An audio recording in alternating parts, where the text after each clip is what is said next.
Hi everyone, welcome back to the Watch Insider. My name is Brian, this is Tim, and thank you guys so much for logging on. We've got a recorded show for you guys today, but hopefully you love the content, and we will be back to our regularly live broadcasting next Wednesday. Getting us started, I just want to thank you all for downloading and signing up for our Watchbox app. The support that we've gotten from you guys watching the show has been tremendous, and it's also been a big help in fixing all the bugs and getting models added into the database. So thank you again. And just to reiterate, it is the best place to watch all of our videos in a complete format.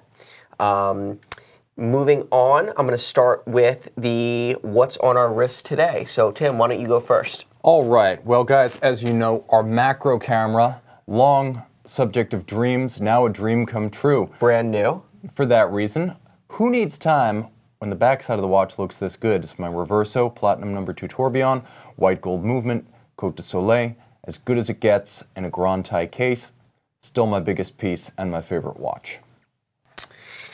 Today I've got on a Journe Tribeca. So this is a watch that came out in the 1990s, late 1990s, actually when my dad was part of the group distributing the brand. This particular variation was made in a limited edition of 500, and as you guys can see, I'm sure that you can guess where the inspiration for the watch came from. So the watch originally came on a stainless steel bracelet, and recently, as of a couple days ago, I put some new shoes on it and got a crocodile bun strap. So this is a watch that I love wearing. It's a little bit of a novelty. Most people from a distance think that I've got a $750,000 Rolex Paul Newman on. Only do they know that it is in fact a Journe. So a watch that I love and that I just think that it's a cool piece to wear. And made all the more ridiculous by the enormous bun-style strap. I've been looking for a bun-style strap for a long time on a watch, and when we showed a couple nights ago, the Oris piece, I had to have one. So I thought this was the perfect watch to put one on. I saw the Phillips auction that's coming up with Paul Newman's Paul Newman, which had this exact strap on it. I thought it looked great, and since my watch looks pretty much identical to that one, I thought it would look good as well. And as we know, nothing is tastier than Newman's own. Stay tuned. All right, so what do we have tonight? What is the topic at hand, and where do we start? So the topic tonight is the most audacious watches of the last 3 years.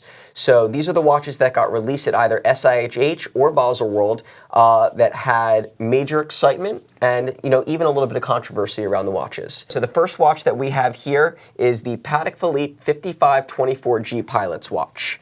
So this was a watch that, believe it or not, a lot of people didn't really know where the inspiration for this watch came from. They sort of thought that Patek was just pulling this out of thin air to appeal to a younger, broader audience.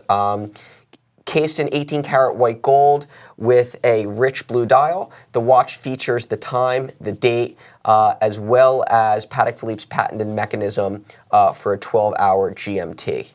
And what's super unique about this watch is you also have a patented mechanism where you can prevent the pushers from being pushed down. There's a locking mechanism that you can lock those two side pieces so that you can't accidentally adjust the time.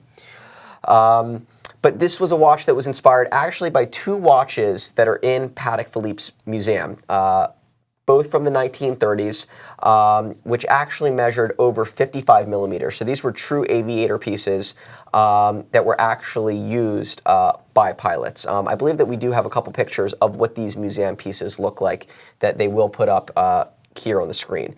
So in Patek fashion, these watches brought over $1.5 million at auction. I believe one of them sold in 2009 for $1.7 million. So Patek did have heritage as far as pilots' watches went. They just had never brought them back into their normal production. So this is a watch that I think was avant-garde for them. A lot of people thought that it was similar in styling to the Zenith watches. But I mean, honestly, this is leaps and bounds better in terms of, in my opinion, appearance and in overall quality. You've got super luminova markers there that are on white gold Arabic numerals. And these, we do have a lume shop that will be coming on just how beautiful and how bright this dial is at night. All right, and I think I'll just add to that. This watch was all sorts of controversial at the time because many simply felt that Patek Philippe did not belong in the pilot's watch segment. Now, it's true others, Longines, of course, IWC, Zenith, have delved into this realm, and perhaps with more real history to their credit, but none was done with this subtlety and this art. The granular texture of the dial is where the magic of this watch lies. God, or I should say Terry Stern, is in the details here, and everything about this watch speaks to the quality, not just of its execution, but of its conception.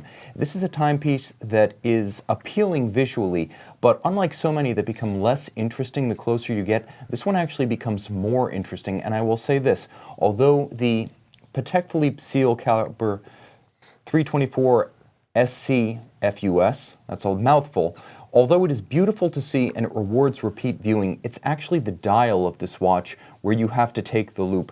It's that well executed. I'll also say that if you go out to a blog to watch and you check my name in their search feature, you'll find my personal write-up about this watch from 2015 saying a bunch of things about the timepiece and the audacity of it that I'm probably not allowed to say anymore. So check that one out.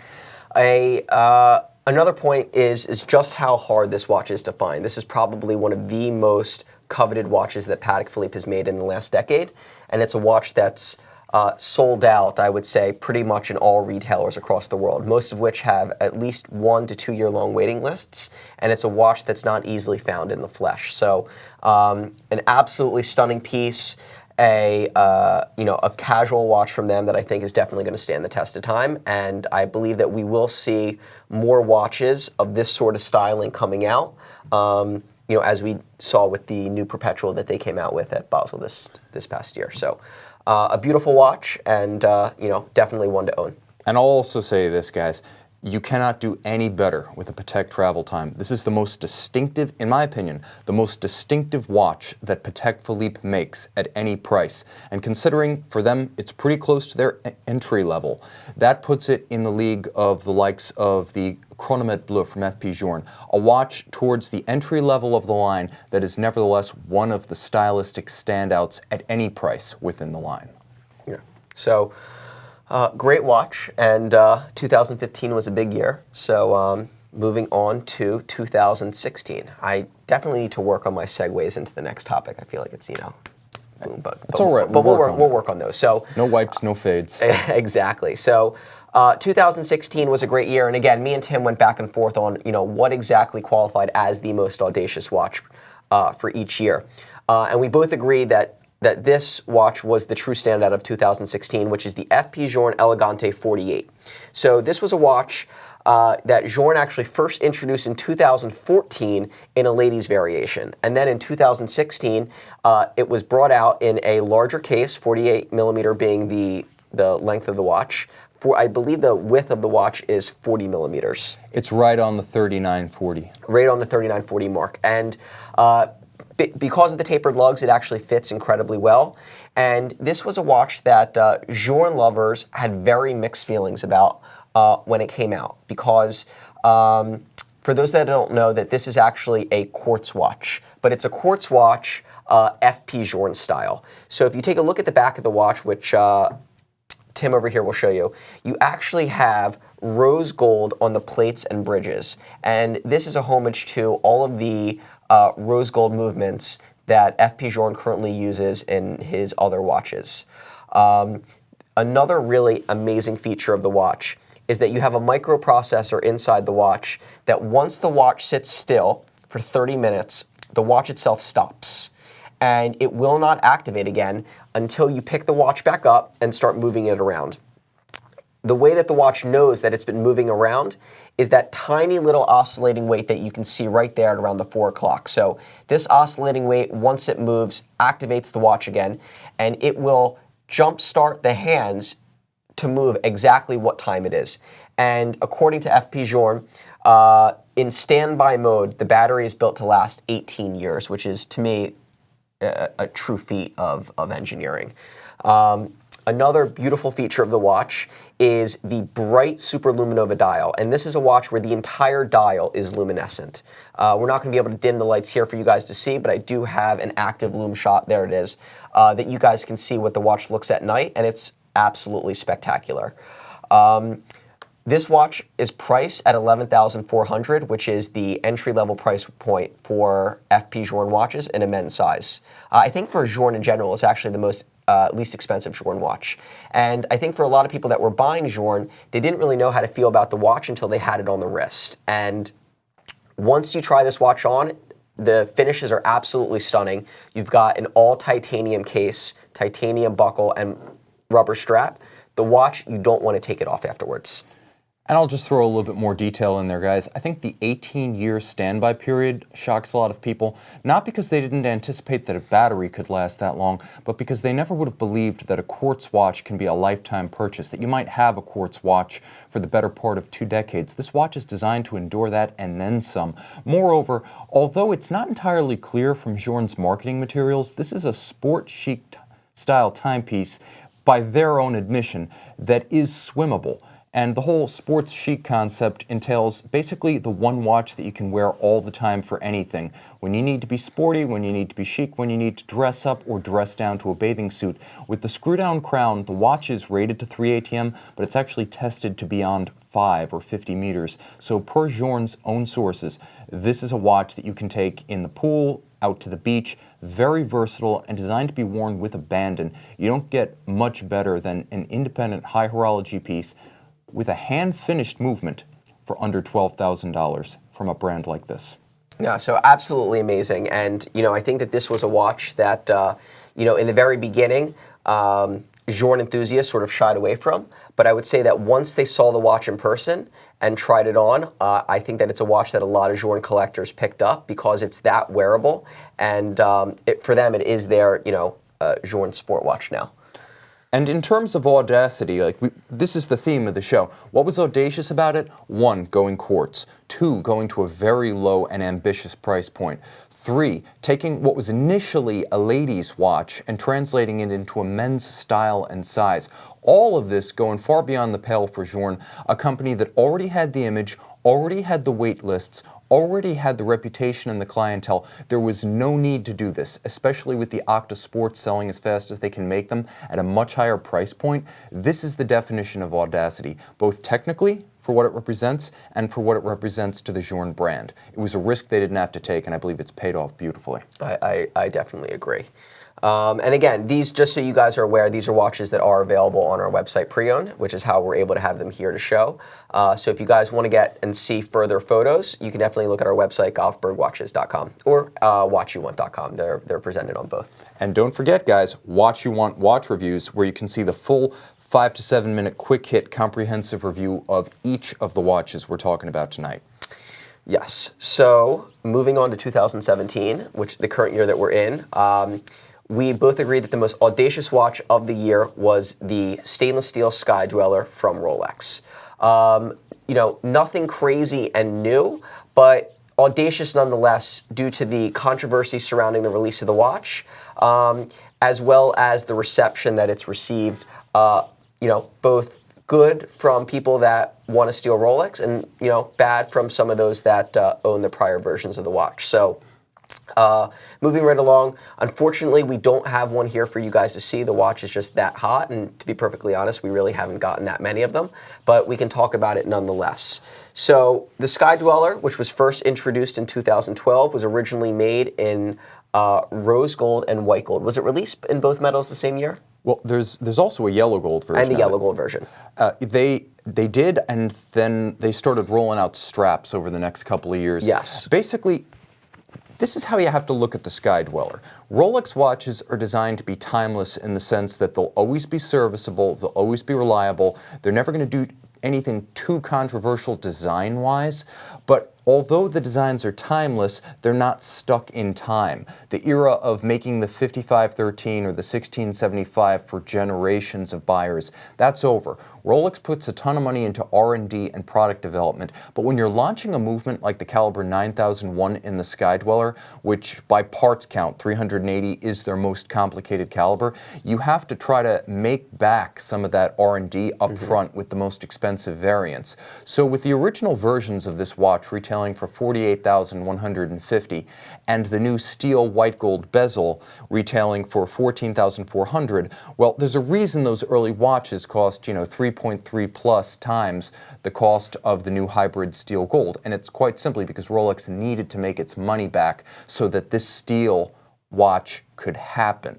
And so that's the logic there. Now, if you bought the watch in full gold, nothing is going to change the integrity of the product you received. Again, lifetime serviceable, built like nothing else in the business with Rolex quality and precision. And there is still a richness to the gold pieces that I think that, doesn't, I've tried on the steel ones, and there is a richness to the heft of the watch that also doesn't come across in the steel variants. And, while I love the steel watches, I think the blue dial is absolutely gorgeous. I think that in the precious metals, there's a weight to it where you feel like you have a rich, luxurious watch on the wrist. And it's certainly that. I would also say, remember, with the Yachtmaster 2, it debuted in precious metal because the caliber 4160, later 4161, cost a lot of money to develop. And again, Rolex with the R&D starts at the high end and brings it across the line. It's the same with luxury automakers. The dual clutch transmission starts in the supercars and the premium brand. Active suspension started with the premium brands. Tesla made a Model S before it made a Model 3. And that's how Rolex rolls out technology. Now, unlike so many of those other products, the Rolex never obsolesces. It never goes out to the curb. It never goes into the scrap heap. But the product lines do evolve over time, especially when Rolex sees the opportunity to do something with design that they haven't done before. And I think that's one of the reasons why you're seeing the rolling out of the steel gold combo, but also the rolling out of the gorgeous blue dial, which is a first for the series for 2017. And I think, too, it's one of those situations where, you mentioned the Yachtmaster 2, which was a watch that originally came out in precious metal that I believe Rolex had said was not going to be transitioned into steel. And then you saw the two-tone variant come out, the Rollesaur version come out in the steel and Everose. And then after that came the steel. And I think that was the first time that you saw a transition going from the precious metal to the all steel, where it was unanticipated. And a lot of the Rolex collectors also thought that Rolex would keep its most high-end movement housed in gold. And we're surprised that they transitioned it into both the Rollesaur, the bimetal variant, and the all steel, especially at these price points. Because to be honest, at $14,400 for a stainless steel annual counter from a brand like Rolex, I mean, it is a fantastic price. If you were to break down the retails and do an analysis, Rolex really should have been charging around $18,000 or so for this watch. If you compare it to how they charge for, a steel GMT Master 2 versus a gold GMT Master 2, and then the same thing for a Submariner, this really should have been an $18,000 watch. And at $14,400, if anything, I'd say it's underpriced. And I would also say this, it's important to remember that with both the Yachtmaster 2 and the Sky Dweller, Rolex was listening to collectors. They were asking for steel. They were demanding steel. The people who wanted the steel watches were the Rolex purists. These are the guys who are involved in the vintage market. These are the guys who own every new Rolex made in steel, who are all best customers with their respective Rolex dealers. This was not people looking for a cheap watch. This was purists looking for the version that they wanted most. And Rolex is a sports watch company. It's their strongest suit. It's their most sacred patrimony. So to see this technology moved into steel, that's Rolex answering its customers and the call of its best customers. And I also think there's a mark of integrity here because Rolex is charging a price that reflects what it costs to make the watch in steel. Like Brian said, $4,000 $1,000 more and they'd still sell every one they can make. What are you getting? You're getting a chronometer. You're getting a GMT. You're getting an annual calendar. You're getting a 3-day power reserve. All of this, arguably the ultimate travel watch, and with 100-meter water resistance, you can take it swimming. Have you ever held a Rolex on a modern bracelet? If you haven't, you would realize that the bracelet on a modern Rolex feels like the door of a 1985 Mercedes 560 SL. It's that good. This is the kind of watch. Is that a good door? That's a great door. That's the door to end all doors. Honestly, you slam that door, you got to get a replacement set of eardrums. That's a door, man, and that's a watch. That's how a Rolex feels these days. And to be able to get that in steel, again, the purist's material. And if you don't believe me, look at the auction results for steel Journe and steel and titanium Patek Philippe. Again, that's what the purists want. Rolex answered, and then with this watch, Rolex also offered a lot more value than it had to. Market dynamics would have supported a much higher price point, and they held out. And what I think as well is, you know, you can see from the very beginning that this watch, from the moment it was released, you saw the demand. And in all three dial variants, in the white, the black, the blue, they're extremely difficult to get. And you now have very long wait lists for all three. And this is a watch that traditionally, I don't think you saw that same level of demand for a watch as you may have for if a new Submariner, new GMT Master 2 came out, or even the new Daytona. And right off the bat, this watch went crazy. And I think that it sort of shows you that Rolex really has that magic sauce, that they're able to take pretty much any watch within their line and make it a frenzy not only to get, but when you do get it, just an absolutely amazing feeling. And I think it's worth mentioning that our whole concept of most audacious watch tonight was based on a little bit of controversy, a little bit of daring. What it was not based on was absolute outrage and, shall we say, wow factor. There are companies that do nothing but create outrage. Honestly, Romain Jerome had a Pokemon Tourbillon. That kind of pegs the meter. There are other companies that just do eye-popping watches and nothing but, the likes of MB&F and De Bethune and Urwerk and maybe even Hublot, you might say. They do nothing but watches that are designed to just bulge your eye out to the point that you break something and need to go to the eye doctor.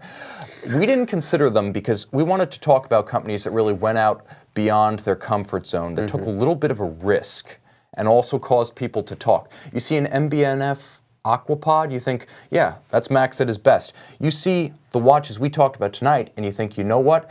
They stepped beyond the pale, 1 foot within their identity and 1 foot in the world of adventure. There were some other candidates. We talked about the Iwc Da Vinci this year. Very bold to go with a watch that's really more of a connoisseur's favorite than a mainstream volume seller.